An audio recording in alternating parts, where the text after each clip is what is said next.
Okay, so I do apologize. I usually do this in one video. However, sometimes I get interrupted, so I will stop the video and then re-record it because I don't want you guys to have to hear anything in the back, blah blah blah. So, anyways, this is for Virgo. This is the messages from Spirit, so it's something that Spirit wants Virgo to know for this week. It's also an extension of your reading, so if you want to know why these messages came out, definitely check out your reading from September 17th through September 22nd, because this will all make sense and it'll resonate to you, okay? So the Ace of Swords. Swords are a mental suit, so this is what's going on in your head. Aces are also on the top of the tree of life. So these are with Spirit. They're very powerful cards. You need to pay attention to these cards. This card actually represents beginning, hope, ideas, principles. There's justice, conquest, and new direction. So the Ace of Swords actually stands for your principles and ideas. You have decided to actually embark on a new life or take a new direction, and you have high expectations of your future. Justice will be done, so you do not wish to compromise your strongly held beliefs. This card may indicate the birth of a new idea, bringing great hope for your future. So you are asked to have faith in yourself and your ability to overcome any challenges that may lie ahead, okay? And then the Seven of Pentacles. Sevens on the Tree of Life represent illusionary success. Okay, so that means that something that you may think may be beneficial may not be so beneficial. Okay, so it's illusionary. It's not for, it's not, things might not be what they seem. Pentacles represent our material world. So this has something to do with our material world. It could be a house, it could be a job, it could be actual money, it could be anything that you can gain here in our physical world, okay? So the Seven of Pentacles right here. Oh, and this also represents earth signs, which would be your energy, Virgo. So this would be Virgo, Taurus, and Capricorn, okay? The Seven of Pentacles is rest after work, disappointing returns, reevaluation of your projects, and redirecting your efforts. So the Seven of Pentacles indicates a weariness after a period of hard work and suggests pausing to assess what you have achieved so far. It asks you to reevaluate your plans and actually take stock of a situation. Are you on the best route to success? Perhaps you are overworked or maybe disappointed with the rewards. A period of recuperation and regeneration may be necessary, and you might want to take a short break if you can afford it. You should not lose faith, but implement the improvements that are now needed. Okay, that's the second message from Spirit. Now the third message from Spirit. This is the Swords, and remember I told you this is like a mentality. Swords are also air signs, so Gemini, Libra, and Aquarius. So that could be the energy. It could be have caused this heartbreak or whatever. So this is not a very, if you can see, the actual swords are piercing through the heart, okay? So this card represents conflict, struggle, heartache, disappointment, arguments, and tears, and also separation. So the Three of Swords suggests that the experience of pain and disappointment in matters of the heart, perhaps because of a love triangle, or like feelings may be sacrificed in the interest of rational thinking. Quarrels and squabbles with loved ones are also indicated here. Separation of some kind may have been like the result of it. So in gaining some distance from this actual matter, you're going to find relief and realize that the change was necessary in the long run. So yeah, everything that's, unfortunately, we do learn the hard way of things, because that's just the way humans are. And just know that it is for your greater good. Make sure if you are upset or, don't suppress those feelings inside. Cry, scream, yell if you have to. Just get it up and get it out so it doesn't end up actually poisoning you in the long run. So yeah. The Wheel of Fortune is basically like a karma card, okay? So it's like the circle, or like a completion of a cycle, or like completion of life. So it's like, what goes around comes around. Basically, that's what this card represents.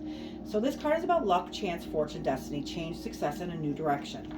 So the Wheel of Fortune represents an unexpected element that's going to change the outcome of a matter. And it may be good, and it may be bad, but generally indicates a turn of luck for the better. And it is also going to herald opportunities and a new phase in your life. Although we are responsible for shaping our own lives, this card suggests that luck and fortune may come along at any moment and actually change things for the better. So when the Wheel of Fortune is drawn, an unexpected solution to any problem may present itself. Sometimes this card reminds us that what goes around comes around, and that past actions will be rewarded or karma will step in. So like I said, you always have to do things on the greater good of your higher self and for others. And if it's not done out of the greater good or higher self, then it's going to come back on you. Anything that you put out into the universe is going to come back on you. So always try to do things at the greater good of everybody else and also yourself, okay? Next card is the Eight of Cups. Cups represents feelings, relationships, and emotions. These are also water signs, so this could be the energy of Cancer, Scorpio, and Pisces. Take what resonates. You don't have to make it be one of those people, but it could also be the energy of somebody else. Okay, so the actual Eight of Cups. So the eights are also like a mental attribute, kind of. They're like power and action. So the eights are kind of like seeking solutions.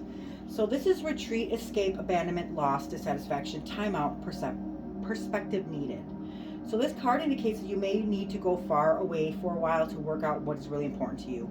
You are unfulfilled and dissatisfied with your choices, and you actually find it difficult to choose something and stick with it. Nothing seems to bring the satisfaction for which you are yearning. You must find a way to gain some perspective on your life before deciding what to do next. You may need to find a way to let something go and trust that things are on the right track. You may also need to lose something for a while before it comes back. So if something is really plaguing you, Virgo, and that's what it kind of seems like, sometimes holding on does more damage than letting go. So maybe actually letting go will bring a better perspective of things or realizations that need to come in fruition. With this Ace of Swords, just know that God is with you. He's holding that. So just trust in it, okay? And also sometimes you may feel like it may be, you may feel like it might be like a time that you can't let it go, or that it'll be the end of something, but that's not the case. Sometimes you realize that it was for the best for yourself. And this next card makes sense. Okay, so the pages are new cycles. They're very complex, but they're new cycles of something. So they actually are messengers. So they're going to bring announcement to something. Okay, so this is relationships and emotions. Remember, cups, and they also represent the water signs, right? So always think of water with cups.